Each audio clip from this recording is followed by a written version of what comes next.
Today on Sweet Talk Live, we are doing some experimenting with some Thanksgiving desserts in my favorite kitchen. Okay, so you know where I am, at my parents' house, in my favorite big giant mom kitchen, because it's huge, especially compared to my new one. And this is called the night before Thanksgiving I'm allowed to wear pajamas because I've been cooking and baking all day look on Sweet Talk Live. And we are doing one very fun thing today. We are making apple pies, like little apple pies. In order to make apple pie, you need two things. You need a filling and a crust. Now, because what I'm about to do might be an experiment, I thought I'd take the easy way out. I made the crust with a crust mix, so I didn't buy it. It is still, my shaping and my rolling out, but I didn't put everything together from scratch. The filling I did. You didn't want to watch me core and peel 7 apples. I promise, it was really boring. But I cored them, peeled them, mixed them with brown sugar, flour, and lots of cinnamon. Mix them up. They've been sitting here also with lemon juice for about half an hour, 45 minutes. I think it's better for you to let your apples sit with all that stuff because it kind of gets this caramelized brown sugar sauce going on that you wouldn't get if you just right away moved on to the next step. But the next step is rolling out the dough. You always want to start with a floured surface and a floured rolling pin. This is because dough sticks. Then you want to roll it out to as thin as you want it to be. Obviously, the thicker you make it, the longer it will take to bake. The thinner you make it, the shorter it will take to bake. Very scientific pie crust is. You want to flip it around. And if you've ever worked with dough, then you know how to do it. And this is for a regular size 9-inch pie crust. So when it gets about that big is when I'm going to start making shapes out of it. Okay, so now I'm going to take this tool I found in my mom's cabinet.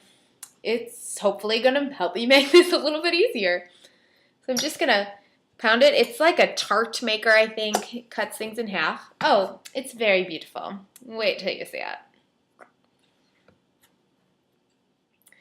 Okay, this is ridiculously adorable. Can you see the crimps? So cute. So I'm going to put that in my regular size pie, or my regular size muffin tins. And I'm just going to dip it down. I'm going to let it hang out right there, and I'm going to do 5 more. The reason I thought that this would be a really fun idea for Thanksgiving, number one, I've been seeing it all over Twitter and all the other food blogs I read and all that stuff. So I think it's like the trendy dessert this holiday season. But also, especially for me, we don't do a huge hoopla Thanksgiving. We do a huge hoopla Christmas, and there are a lot of us, and we're all Italian, and we all yell. It's kind of a lot. And for Thanksgiving, we're not that, we don't all live that close together, especially me now. So we kind of just do our individual families for Thanksgiving. Therefore, there's less opportunity for me to be so expansive in my desserts. I mean, for Christmas, I make 25 different cookies or some sort of cookie. But for Thanksgiving, it's 7 of us. So I don't really get to make so many. So I was thinking this year that, obviously I always make my trifle, which you'll see tomorrow, that instead of making one big pie, I'd make mini ones because then, my sister can take one home, my brother or my other brother can take one home, and they won't possibly go to waste or, it's just more fun when there's less people going on. You can make a more personalized dessert. Okay, so I have my little crusts, which are really cute. And I'm going to fill them with some apples. So I'm just going to toss my apples in there. And then it's going to sink down and get very cute. The awesome thing about apple pies is you can just fill them up. I've seen a lot of pictures of really awesome looking apple pies that are just filled to the max with the apples. So, scientifically, you're not going to get in trouble when you're baking a cake and you put too much cake batter in. That's a problem. If you're baking apple pies, you put too many apples in, somebody just scored the extra apples. It's pretty awesome. Just want to make sure you don't break your crust.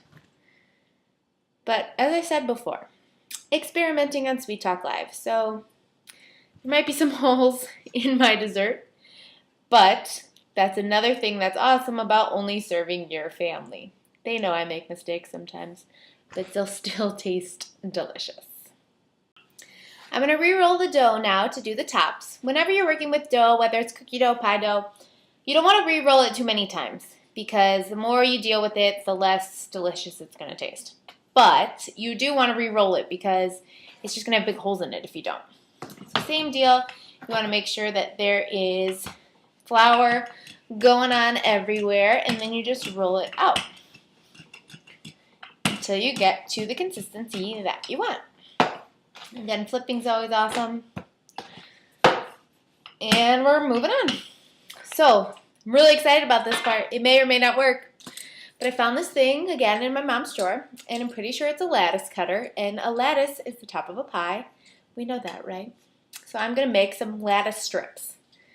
So basically, just going to go through and cut my strips. I'm not doing measurements today.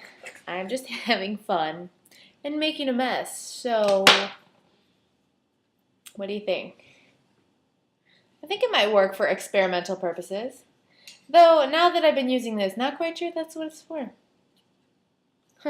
Anyway, so I'm still going to make my strips. So I'm not going to use it anymore because I don't think that's what it's for. I'm going to get a knife.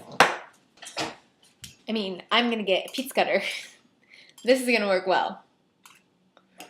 All right, this is perfect. So forget what I said about finding tools in your mom's drawer and using them. Use a pizza cutter. Now I got my strips, so I'm going to lay them across my baby pies. Obviously, they're too long. You don't want to make them too short. So I'm going to see that I can cut them all in half. And then just go ahead and place them on. You can have it extend a little bit. You don't want to go too far. But I'm going in stripes first, and then I'm going to do the lattice part, which is the harder part. We do the easy part first.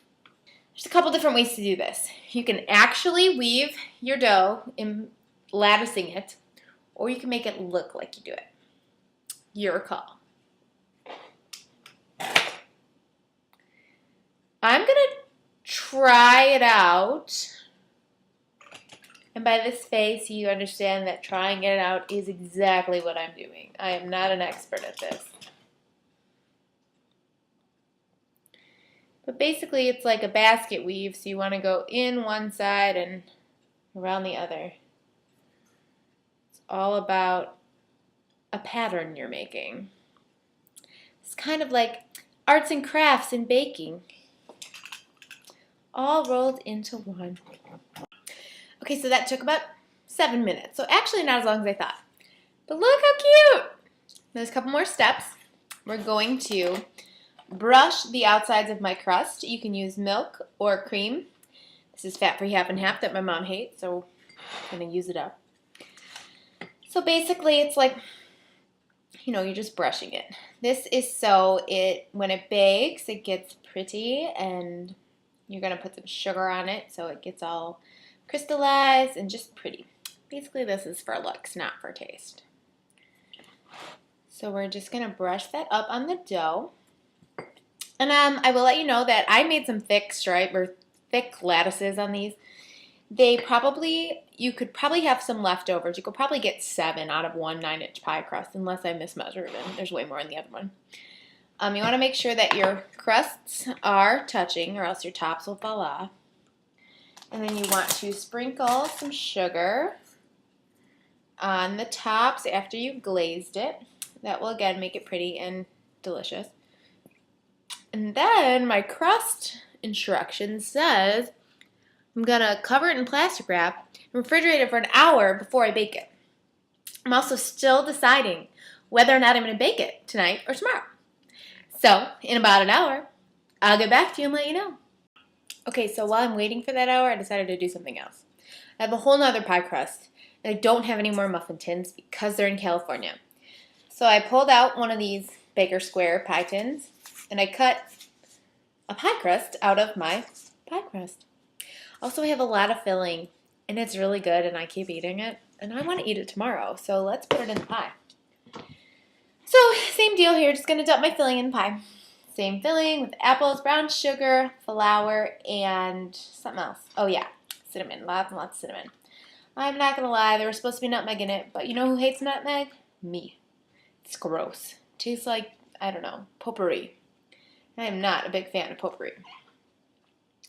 So I'm filling my pie just like I filled my other ones. This filling is a little soupy, again due to the experimental nature of today's show. I'm hoping it turns out okay, but I'm not a pie expert. I am a cookie girl. So this, like I said, experimenting. It might not turn okay, but if it doesn't, I'll let you know because I'm nice like that. So I wish you could see this. If only I had a real camera. Oh, here you could kind of see. Okay, so almost done filling this up with my apples. When I cut these, I cut them rustically and not perfectly on purpose because I'm not perfect. I'm way far from perfect when it comes to stuff like this. And if I would have tried to cut it perfectly, it would have been really bad.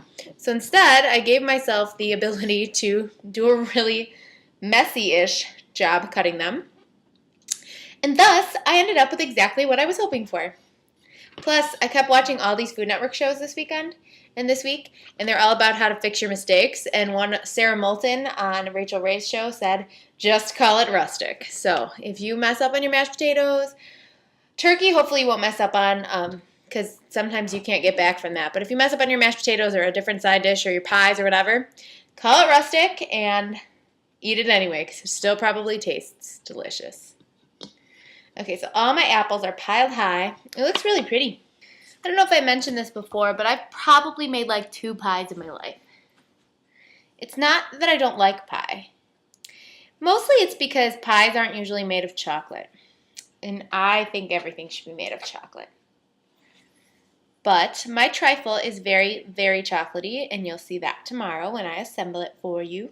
I felt like since it's such a harvesty holiday, I will use some sort of harvestness in my desserts. And so this is it, people. So again, if you weren't really able to see before, the lattice is like a basket weave.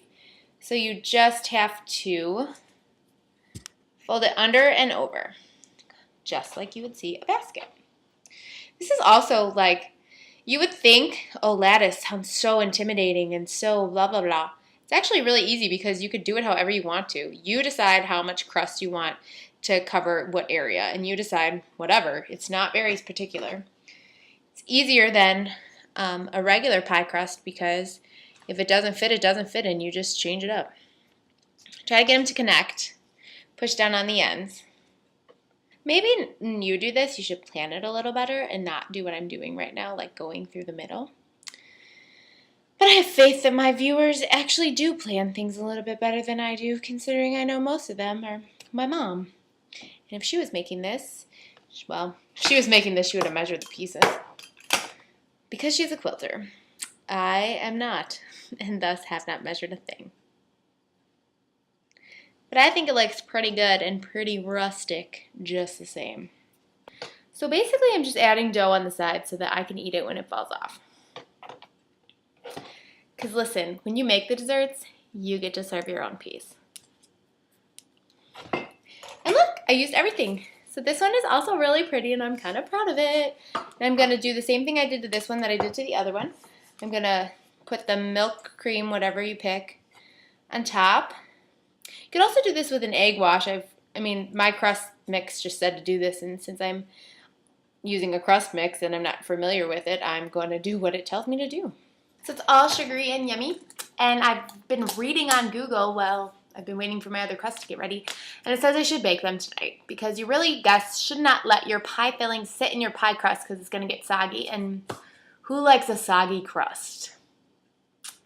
Nobody here. So I'll be back to show you what they look like after I bake them. Okay, so hour 15 minutes later, depending on how long you cook these, I cooked them for about 15 to 20 minutes at 450, and then I turned it down to 375, baked it for a good half an hour longer. I had to Google all this stuff. I don't bake pies, so this was a pretty good success for me. They're really adorable, but they're still kind of hot. Look at them. Pretty, right? I'll get some pictures online because there's something up with my computer. But they're nice and flaky and bubbly and delicious, and I'm going to burn myself if I try to show you, but I promise they're really, really cute. Wait, here we go. So cute, right? It's a little pie waiting to be eaten tomorrow, when I will see you again with more Thanksgiving desserts. Thanks for watching Sweet Talk Live. I'm Michelle Abraham, and happy Thanksgiving.